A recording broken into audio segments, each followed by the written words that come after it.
Hi, welcome to another episode of Josh Langley Gets to Know. Now, in this episode, I get to speak to the amazing Michelle Mitchell.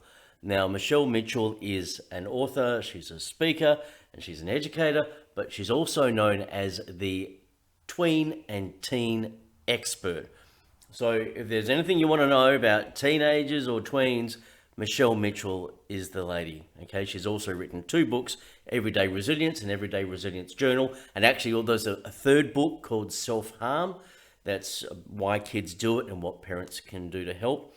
Now these books are published through the same publisher I've got, which is Big Sky Publishing. So we share the same publisher, which is amazing. Thank you, Big Sky. Had an absolutely amazing chat with Michelle, and I found out that she's got an extremely large profile on social media, websites. Amazing. She gets invited to talk right around the country, to schools, to conferences, and she's on TV, and she's extremely well known. But she said this is the first time anyone had actually ever sat down with her and asked her what motivates her, what's her background, what's her story to bring her to where she is now. So we had a fantastic conversation, and you'll see that by the age of 14, remarkably, Michelle knew where she wanted to go in life, what direction she wanted. Now, that was incredible. We talk about life purpose. We talk about finding that thing that fills you up. So there's some advice there for if you're looking, you go, well, I don't know what I want to do in life. Where do I go? There's some advice there to take away. And look, there's lots of other little gems and stuff that you'll most probably all resonate with. Also about business, how Michelle started her own business and what happened with that and how that evolved into what she's doing now and the wisdom that she's taken away from that. So look, there's stories of mistakes, there's stories about failures, there's stories about triumphs, there's stories about finding your purpose. And I think this is what is the takeaway from this interview here. So please sit back, enjoy watching my chat and me getting to know and you getting to know Michelle Mitchell. Michelle Mitchell, I've been waiting for this moment for a long time. Welcome to my show. Josh, thank you for having me. We've chatted over email and probably online, haven't we? But this is the first time I've seen you face to face, so it's wonderful. I know, it's great. And I've been sort of following you on Instagram, on Facebook for a long time. Where as you said, we've been chatting and stuff like that. And I'm just absolutely in awe of how you bring your persona across on social media, and you do it so well. I don't know if other people have commented about how you do it, but it's sort of more almost like when you do your camera pieces, you talk to the camera, and you're talking to people. You really got that knack of talking directly to someone. So it feels like you are talking directly to me. And it's like, I watch these things and I just go, all I want is a big hug from Michelle. She's wonderful. That's the nicest thing anyone's ever said to me, really. And it is lovely when people say it's natural and it looks like you just dropped in your driveway and had a chat to us. And Well, I you felt do like you were do talking it in to your driveway. me. I've seen you. I do. I get this thought, or I start thinking about a particular person or something, and I just, I get in the moment of it. And I actually, that's probably where I feel most comfortable as a person. Yeah, no, that's great. Now, this show is all about getting to know the person behind the work. And in the introduction, I explain to everyone about what you do and how amazing you are, the books you've written and stuff like that. Now, you're considered the teenage expert, okay, by everyone. You're on TV, you do sellout shows, you talk to parents, you go to schools, you do all that sort of stuff. You know everything about tweens and teens. Now, from my perspective, teens can be pretty unlikable characters. They could be smelly, they could be moody, they could be uncommunicative, and just lock themselves in their rooms. What draws Yeah. you to talk to teens? Yeah. It's a difficult one to explain for me because I think when I was a teenager, you go through your rough patches, don't you? Your ups and downs and your bumps. And I was really lucky enough to have caring adults that came around my life. I had a great family, but also had other people that came around in my life and really championed me. And I think even when I was 14, I was starting to think to myself, I really want to make sure that every kid gets this, because this would be really tough without people looking after me right now. And when I was about 13 or 14, I decided to do what I'm doing today. And I don't know how to explain it any other way except it's like this gravitational pull I've got. It's something that I feel like I was almost born with and created to do. And I have never been able to get away with it or get away from it all. My first boss asked me, Michelle, what are you going to do? Because I was doing youth work outside of my job. What are you going to do when you don't work with youth anymore? And I said to him, I'm never not going to work with youth. So it's always been something that I just felt like I'd do and do forever. Wow. To know that from the age of 14, that's what you felt gravitated towards, that's incredible. Because I know that most people I still have no idea what I want to be when I grow up. But to have that sense of purpose from that age is brilliant. Now, I read that you became a school teacher. Was it a primary school teacher? Yeah, I did. How did you enjoy I that? lasted 4 years, Josh, and it wasn't that I didn't enjoy it. I really did. But when you look around and you go, one of these things is not like the other one. Have you ever had that moment? And some of my colleagues were just so passionate about maths and English, and I was trying. I really was trying, but I couldn't pull it over the line quite the way that they were. And I found that I really wanted to delve into kids like self-esteem and how they were leading themselves and helping them understand their brain. And I just lit up with all that well-being stuff. And so I quit teaching 4 years in and started mentoring young people, and a few newspapers did stories about it, and I just had this idea I wanted to change the world. So I decided to start a charity. 24. I know, I was 24. Decided I wanted to start a charity, and then for 20 years built a charity. And I never looked back. I just knew, I knew I was going to teach, but I knew I wasn't going to teach for a long time. It was just all like this intuitive sense that it was going to be a stepping stone for me teaching, but it really wasn't going to be a landing place. But when you think about it, it's a pretty brave move to leave the secure job of being a teacher and to have that security around you. And also it's a sense of identity as well. I'm a teacher and this is what I'm teaching. But to actually follow that gut instinct to go, no, I want to be teaching more the health and well-being, the wellness, the holistic stuff. To actually leave school, to leave teaching and do that, it's a pretty brave move. Were you must have been apprehensive, or did you have that drive still then to go, I'm just going to do this regardless? I wasn't fearful at all. And I think it's that when that intuition is so strong, it's almost like you feel more afraid of ignoring it than going with it. Wow. I can't imagine not going with it. It's almost like I knew that's what I was going to do from the beginning. And it's just, I guess, the timing of things sometimes tips things one way or the other. But I wasn't fearful. I think when I look at young people who don't have the really deep sense of purpose and passion for something that I did, I just don't know how sometimes they make these big decisions. I can't probably on a personal level relate to young people who are 24 and don't know what to do. And that's sometimes a bit of a stumbling block for me, because I had such a strong drive from such a young age in a particular area. It's helped me immensely. I can't even think about what life would be like without it. I mean, I suppose when you look at your work now, what you do, the great body of work, it is such a strong focus and there's so much passion behind it. And I think that's what draws people to your work, to what you say. And it's also, as I said in the beginning, how you say it. It's heartfelt. It's a genuine, I'm really caring for you. I really care for you and what's going on, and I want to help. And I think that's what people really gravitate towards. But as you said, there's this sense of purpose. I mean, even in older people, there is still that gap, that void, that emptiness that they go through life and going, I don't know what I'm meant to be doing. And it's sort of whatever work they end up doing is soulless. It doesn't have any depth to it. And I know for me, I was in that same situation. And it is almost like, I know what I don't want to be doing, but I don't know what I do want to be doing. And so you're trying to eliminate all the things you don't want to be doing. But the thing is, some of those things have money attached to it. That's my income. I've got to pay the mortgage. I've got to support the family. And then you become trapped within that. So I know, and that's sometimes what the benefit is of taking these risks and making big moves and jumping when you're younger, because you don't assess all those things in the same way. mm, You kind of you jump and then you think about those things after when you're a bit younger. But I think when you get older, you start to get a little bit more cautious. And I think mm. decisions have been harder to make as I've gotten older rather than easier to make because you're so much more aware of what can go wrong. Yeah, exactly. You've got too much riding on it. You know, as I said, your mortgage, you've got a family. Yeah, I mean, I remember yeah, when I was 30, I was stuck in this job. I mean, a lot of people go, that's a great job. I was a copywriter at a radio station. But for me, it was yeah, still an office job doing typing, you know, and that's the last thing I wanted to do. I wanted to be out there being creative and whatever. And I just ended up just quitting.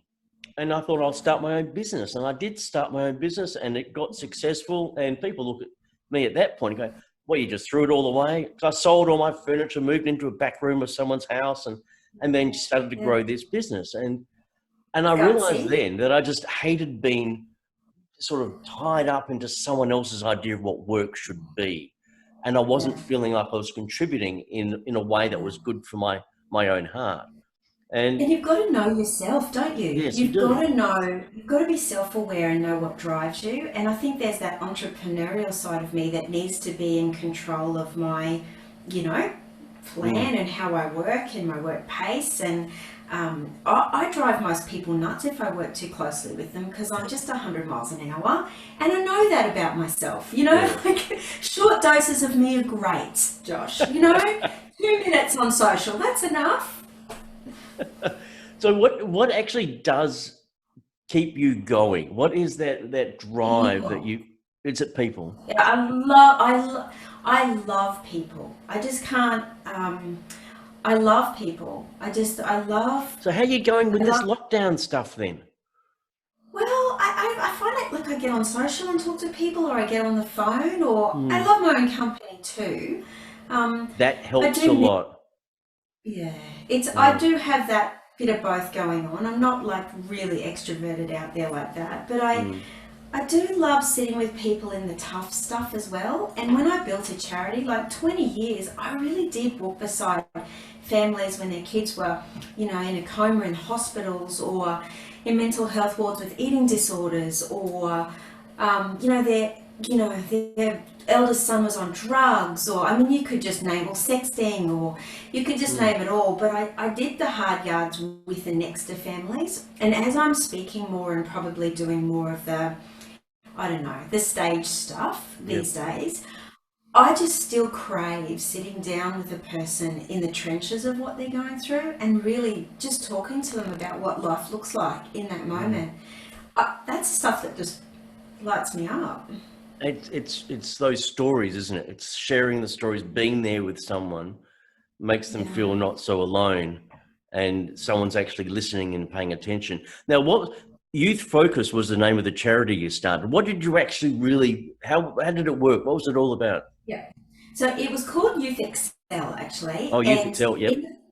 it took a lot of forms over the years. So you're thinking 20 years. I started off doing small group programs with girls who were at risk of dropping out of education.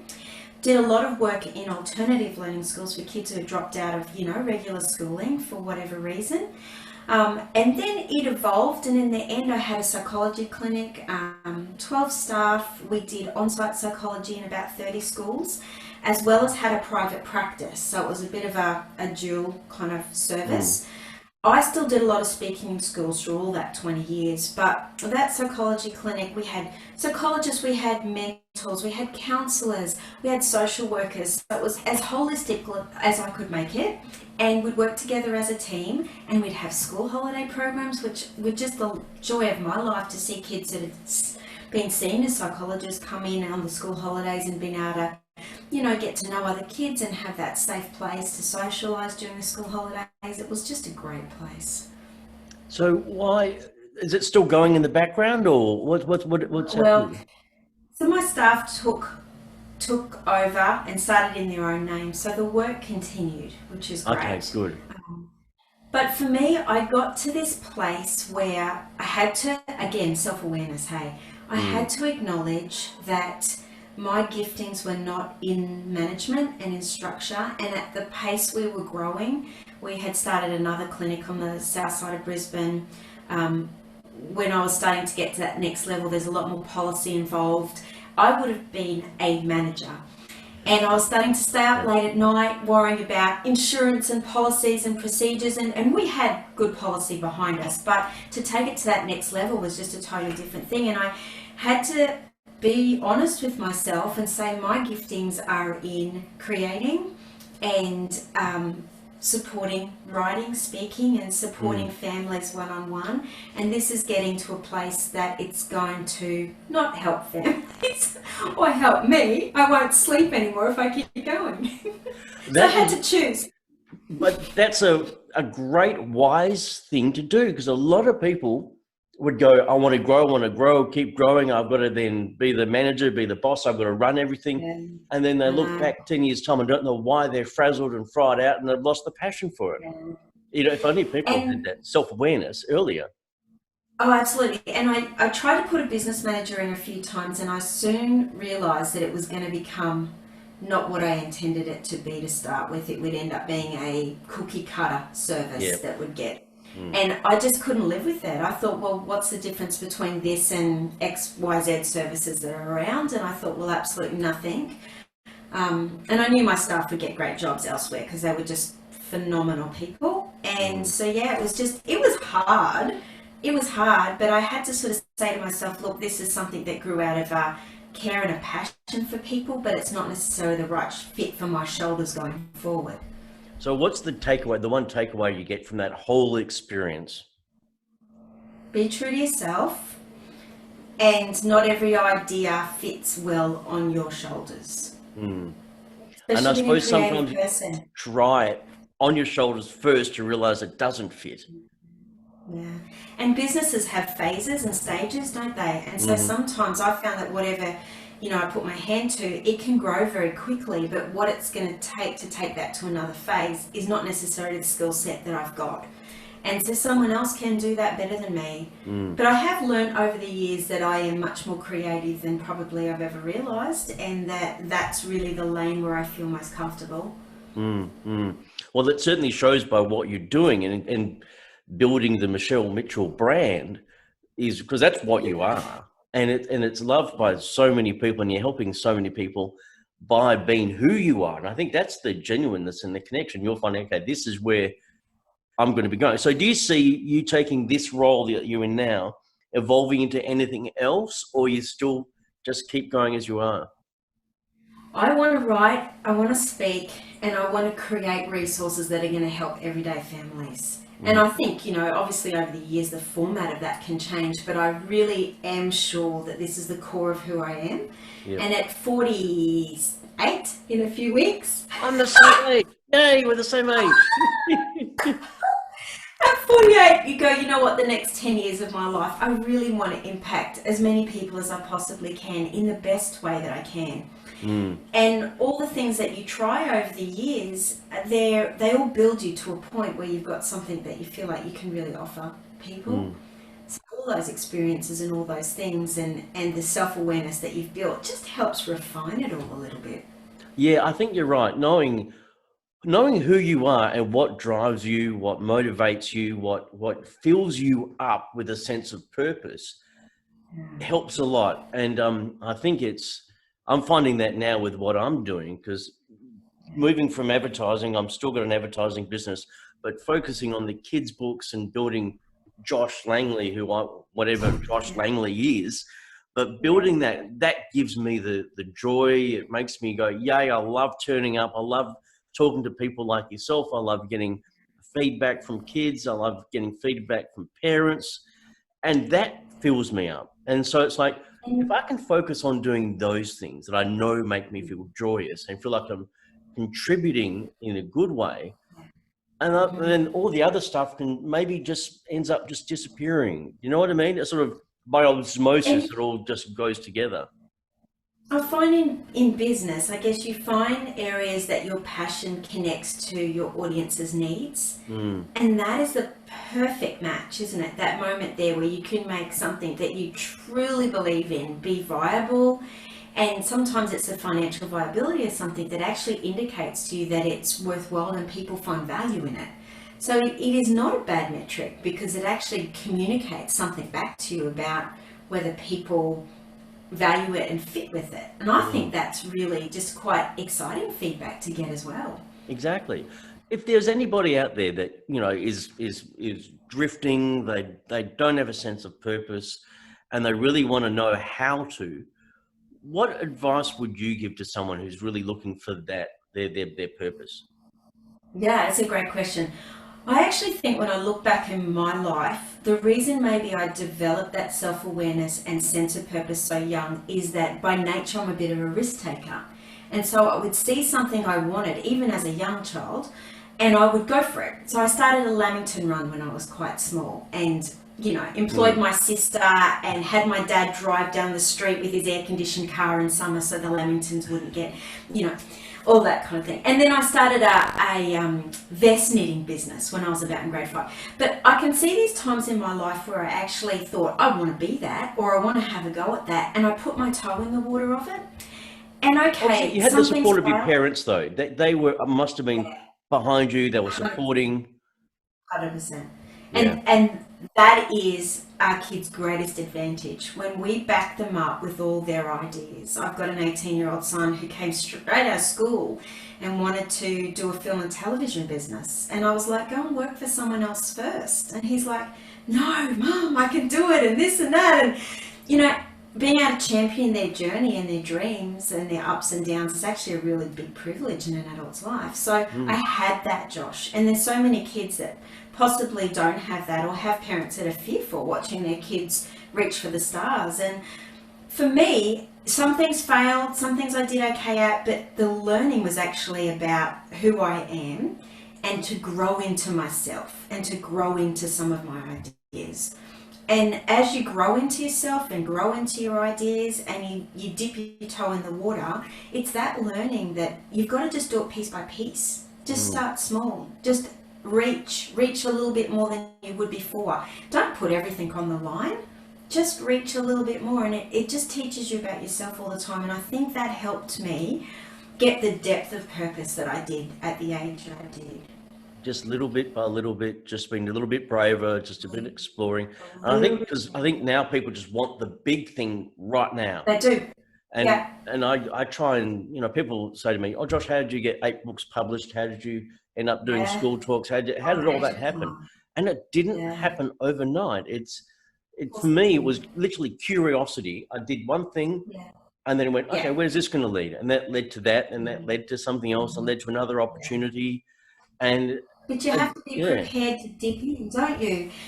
Even as a kid, I remember walking past homeless people and I just saying to my dad, we need to take all these people home. You know, because my depth of empathy, and I would purposefully go out of my way to spend time with people that were sitting by themselves, or I just remember having such a pull towards people. And again, something my parents encouraged, but I fostered what I had a drive towards, little bit by little bit, even at a young age. And when I was a teenager, I started doing youth work outside of school and sitting with kids who didn't have families, and that was at 14, 15, 16, so such 17, a strong 18. social conscience at such a young age. Yeah. That's really commendable. I think that's amazing. And I think obviously that builds self-confidence, because sometimes when you're focused on others, it's sort of not so much on yourself at that point in time. And we all know the devastating effects of lack of self-confidence has on people, because that will stop people even trying to step out, trying to go, I feel good enough to be able to try something new. Is there any advice or anything you would say to someone who's got really low self-confidence, but they do want to start doing something? If you don't see yourself doing something, it's hard to feel confident in it. So you're never going to feel confident unless you've seen something in action. And even when I start a new project now, I can't possibly be 100% confident with it because it's not in the world. I'm not seeing it. I can't touch it. I've got like a slither of faith in it, but it's not massive yet. And so the more I do it and the more I see myself in the real world and the more people see themselves doing what they dream of doing, the more it feeds your confidence. So I don't think confidence should be like this indicator of whether to get started or not. Confidence has to build the more you see yourself doing. And looking for the opportunities to be yourself is actually like, it's a skill. It's looking at how you can fit in the world and where you can contribute and what that looks like. Yeah, basically just giving it a go, and then just keep giving it a go and keep practicing and keep doing that, and that builds the confidence as well. Just being brave, it's the inner courage, isn't it? And looking for opportunities and being prepared to work for nothing. I think the first few years, like maybe 5 years of my charity, I didn't I didn't earn a cent. And like in the real scope of all that, when I look back, I was like, man, that must have been really hard. But it didn't feel hard because I kept building this confidence and believing in what I was doing, because it was building momentum. I just hadn't worked out the financial side of it yet. But, it did build momentum. And I see so many people with a heart to help people and they don't know how to fit it with, their bills or whatever. And it really is just being prepared to do it long enough until you get good enough at it that you can find a fit for it somewhere. And isn't the human journey amazing? It wouldn't be any other way.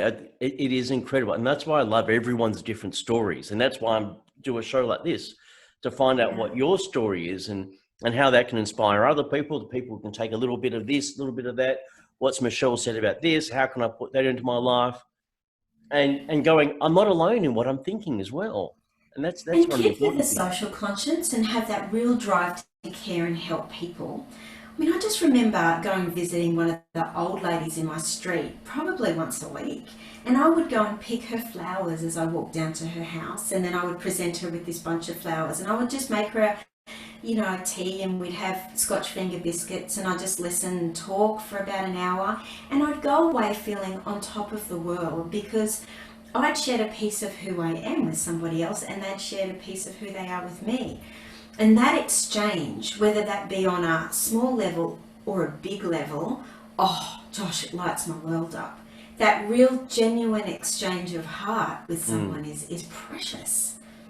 Because you get away from all this mind stuff, you get away from this overthinking, and you just get two people connecting on that genuine level, whether it's just sitting down just quietly is so beneficial, because you're getting away from all these big expectations and just cutting away all the crap and just being with someone.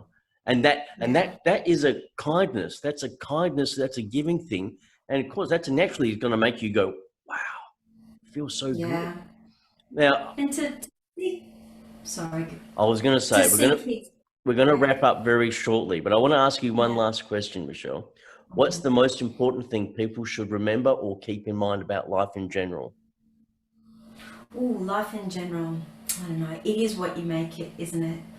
And that sometimes we have to work pretty hard to keep our life what we make it, not what someone else makes it, not what maybe our feelings want to make it, but like what we truly feel like we were born to do and what we want to make it. And to allow your purpose, the thing that lights you up and the thing that connects with other people, to be the main driver, so you don't lose your way.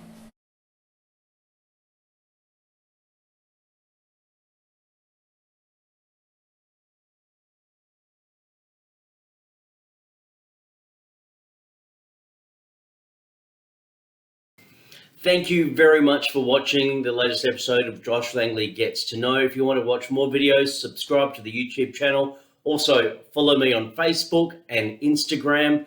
All the links are on my website, joshlangley.com.au, and that's where you can also get my books for kids, to help them make themselves feel good about who they are. I'm about helping kids make friends with themselves, because that's what we all should be doing. And when we make friends with ourselves, we'll hopefully make friends with everyone else, and the world's a much better place. Thank you very much for watching.